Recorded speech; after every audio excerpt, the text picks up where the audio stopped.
What a mistake you made. The general manager reprimands me and throws materials at me.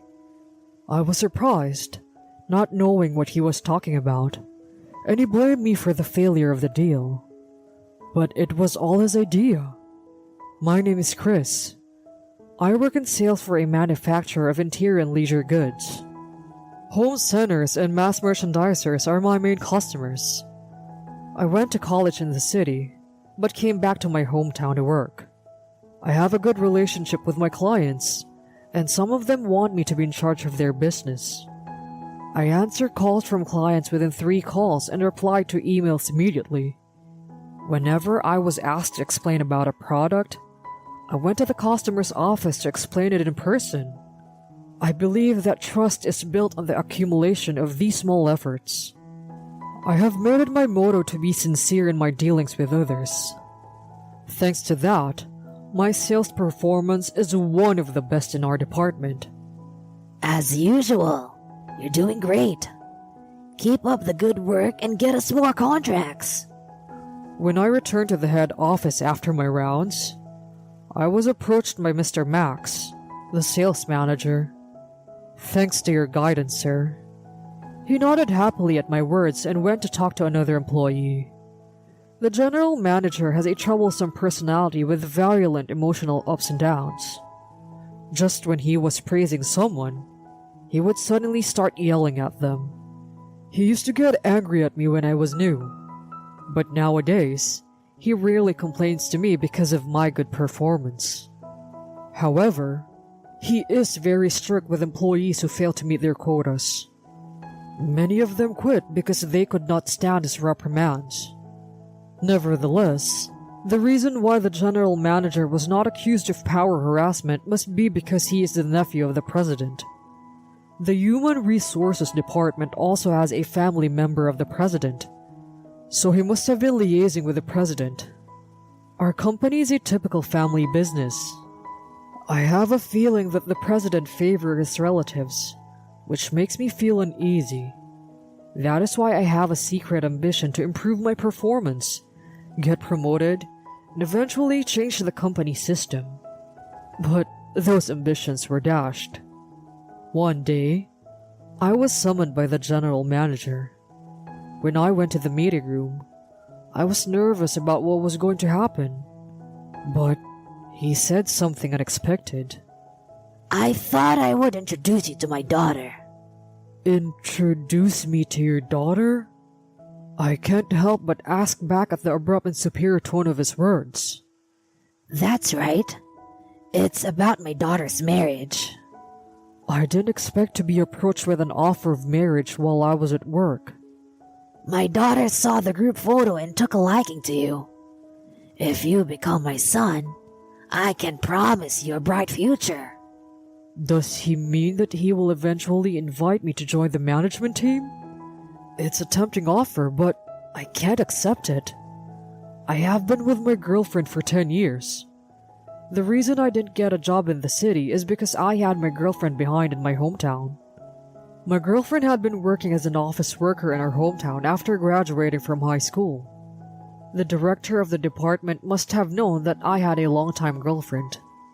I have a girlfriend, so I can't accept the offer. If I did not refuse clearly, I might get into trouble. So I said no. But the boss said something outrageous. Oh, you're still dating a mere high school graduate? If you want to get ahead, you should marry a college-educated girl like my daughter. Break up with her now. I'm so mad when he calls my girlfriend a mere high school graduate. My girlfriend waited for me when we were in a long-distance relationship and never complained. Even though my work is hard, I have been able to do my best because I have a future with her. I have no intention to leave her. Please take back your insulting comments about her. What's wrong with telling the truth? Or are you challenging me? We glared at each other. I have never rebelled against my boss since I joined the company. But this was the one time I couldn't give in. I don't mean to challenge you, but I can't accept your offer because I have a very important girlfriend. When I again clearly refused, the director clicked his tongue. You are very stubborn.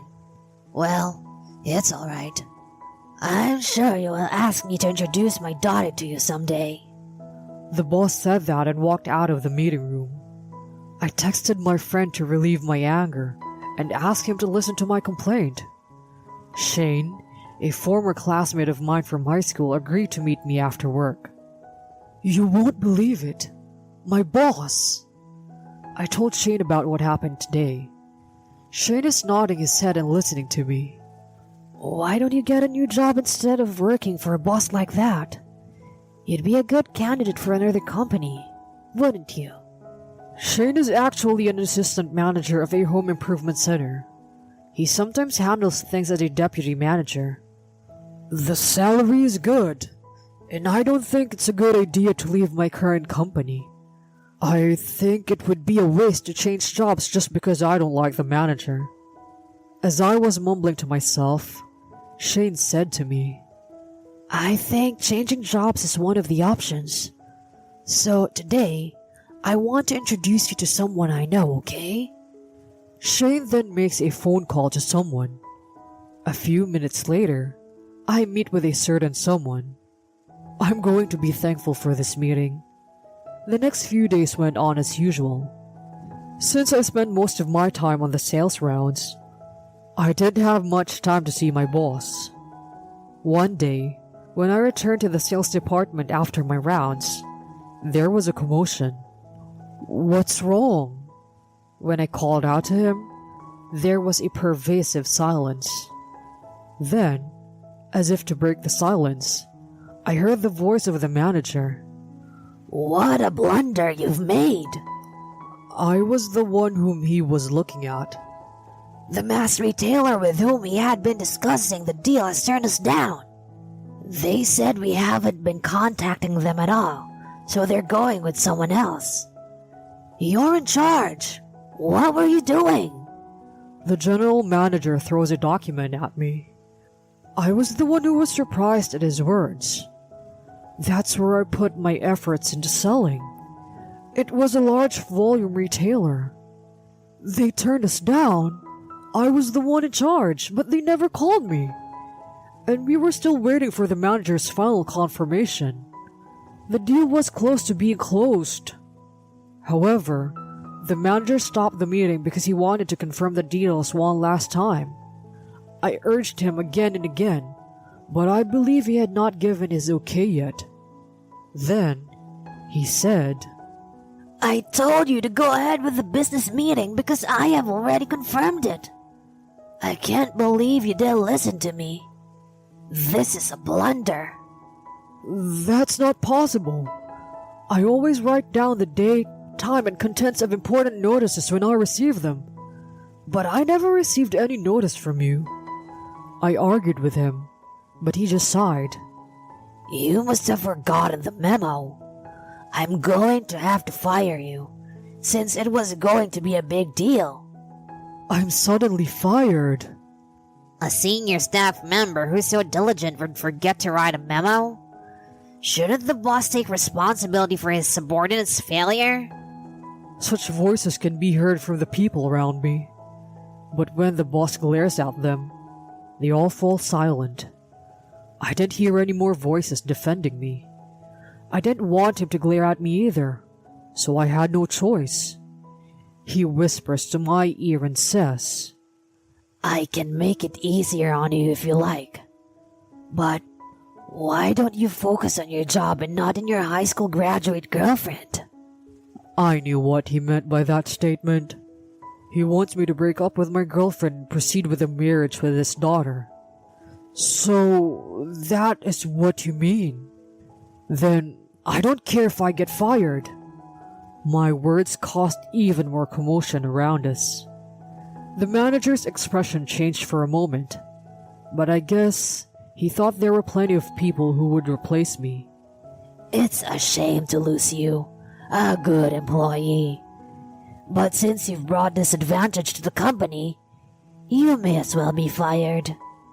I suppressed my frustration and said, a good employee, huh? I am honored by your kind words. From now on, I would like to work even harder in a company where there are no unreasonable bosses like you," I said sarcastically, and he stopped laughing. Who's an unreasonable boss? He says and comes at me. "It's you. I guess you wanted to fire me, so you interfered with the deal. Just because I turned down your daughter's proposal, doesn't that mean you're too selfish? It's unbecoming of a manager to bring disadvantage to the company." I told him what I wanted to say. How dare you talk back to your boss? Naturally, the boss gets angry, but it doesn't matter. He's not my boss anymore anyway. The boss is red-faced and angry, but the reaction of the others is cold. So, you're saying he ruined the deal because of his personal feelings? Yeah, that's unreasonable. The employees, who usually do not dare to disobey the general manager, are talking amongst themselves. It seems that even the general manager is getting uncomfortable. Anyway, you're fired.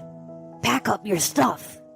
With a single word from me, you can be fired so easily. With that, he leaves the department. Maybe he's going to talk to the president, or HR. I was curious about the manager's action, but I wanted to know first what happened to the business meeting I was in charge of.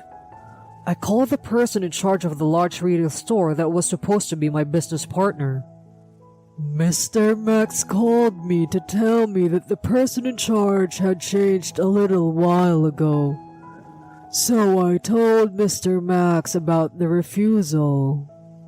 I knew that he had set up the whole thing and intentionally ruined the deal. I guess he was trying to drive me away. I don't want to work for such a boss. So I called the guy who Shane and I had been drinking with before. "I would like to take the job you offered me the other day, if possible." When I told him that, he sounded pleased. The person I called was an acquaintance of Shane's. He works in the sales department of one of our competitors. He said that he was distributing products to a home improvement center where Shane works, just like her company. He told Shane that the sales department was short on staff and he was looking for someone good. Shane suggested that if I wanted to change jobs, this was the place to do it. Shane's acquaintance acted as a bridge between me and my new boss. Thus, I decided to change my job and officially resign from my company. However, before I left, there was a dispute. The HR manager started to try to persuade me that Mr. Max couldn't dismiss me on disciplinary grounds just because I had lost one business deal. Mr. Max is pressuring HR to fire me. However, as a company, they can't fire me unfairly. So the HR manager asked me to voluntarily resign, which was an unbelievable request made by someone who is supposed to protect employees. The general manager said that he would talk to the president, but in reality, it seems that he was just putting pressure on the HR department. Perhaps he thought that if he told the president would point out that the boss should take responsibility for his subordinate's failure. I guess the clever manager wanted to get me to quit so that the president would not find out about it. I don't know about the relationship between Mr. Max and the HR manager, but it seems that Mr. Max is in a higher position than the HR manager. I'm not only disgusted with Mr. Max, but also with the HR manager. I thought that there was no future for me in this kind of company, and I decided to resign from the company myself. And after I finished handing tasks over to my juniors, I changed jobs to a rival company after I had finished the process. The rival company was smaller in scale than my former company, but because of the smaller size, the management and the front line were closer, so it was easier to communicate with them. Selling your own product is important, but that is not enough to build a relationship of trust with your customers. By proposing a sales floor layout that combines the products of other companies, The store owner will think that you're considering the store's performance. I put my sales experience to good use and actively offered my opinions. My bosses and management listened to me seriously. They immediately entrusted me with an existing client. I am a workaholic, but since my new job, I have been putting more effort into my work. I went to talk to the people in the product planning department to understand the products more deeply, and I even went to the stores on my days off to study the sales floor. My new boss recognized my efforts and supported me to the best of his ability. This is a far cry from someone who was dragging his subordinates down. A few months after my job, the sales of the company tripled. There is a reason why sales have increased so much. Our kitchen utensils were introduced on an afternoon news program. I had been pushing this kitchen appliance since I had just started my new job, and I had been telling the managers of the home improvement stores that it would definitely be popular. The introduction on the TV has a tremendous effect. I was sure that there would be a response, so I increased the stock of the product in all the stores. My prediction was right on the money, and we ran out of stock, especially on the weekend after the broadcast. Since then, it has become one of our most popular products and is still selling well. The manager of the home improvement center told me, "Thanks to the sales of your products, related products of other companies are also selling well. It is because of your suggestions on the layout of the sales floor." One day after changing jobs, I met a junior colleague from my former company at a home improvement center. The junior colleague told me the inside story of my former company. It seems that after I left the company, the employees in the sales department left one after another. I guess they distrusted the company after they saw the fact that the general manager fired me because of his personal feelings. Rumors spread that I was forced to resign voluntarily by HR, and sales in the sales department declined as employees left. The president asked the general manager what was going on. The general manager tried to keep quiet, but the rumors had reached the president's ears. The general manager, who realized that he could not get away with it, was forced to tell him the story of how he had ruined a major business deal. The president was furious and demoted Mr. Max. The HR manager was given a research assignment for disturbing the order in the company. It sounds like he's had a tough time since he was demoted. He seems to be uncomfortable at work, but I guess he must be having a rough time at home as well. I saw him on the street being yelled at by what looked like his wife and daughter. He looks intimidating at the company, but he is weak at home, I guess. The junior staff member told me this with a laugh. Perhaps he was venting his stress at home at the office. The night I heard such a story, I received a phone call from the manager. I had never received a phone call from him, even when I had been with the company. "Please, can you come back? We have too few employees to do the job." When I answered the phone, he sounded like he was about to cry. The president must have been really pressuring him too. I can feel his panic. "I can't go back because I've already changed jobs. I heard that the reason why the employees left was because of your attitude." The general manager chokes up at my words. "Then, will you at least marry my daughter? I already promised my daughter that I would introduce you to her. If I break my promise, she says she'll cut off ties with me." Now, the boss sounded like he was really going to cry. He said that he tried to introduce other candidates to his daughter after that, but for some reason, she insisted on me. But marrying the boss's daughter is more impossible than going back to the company. Of course it's impossible. I've already made wedding plans with my girlfriend. And I hate the thought of calling you father, I said firmly and hung up the phone. I blocked his phone number. He must have lost his executive allowance because of the demotion. I'm sure his wife is blaming him. I can imagine him in tears when his daughter tells him that she is going to cut ties off with him. It's all his own fault. I don't know what happened to him, but I can imagine that he is feeling ashamed both at work and at home. I received a special allowance from my new company for my contribution to the company's sales. I intend to use the allowance to pay for my wedding. From now on, I want to take care of not only my job, but also my family.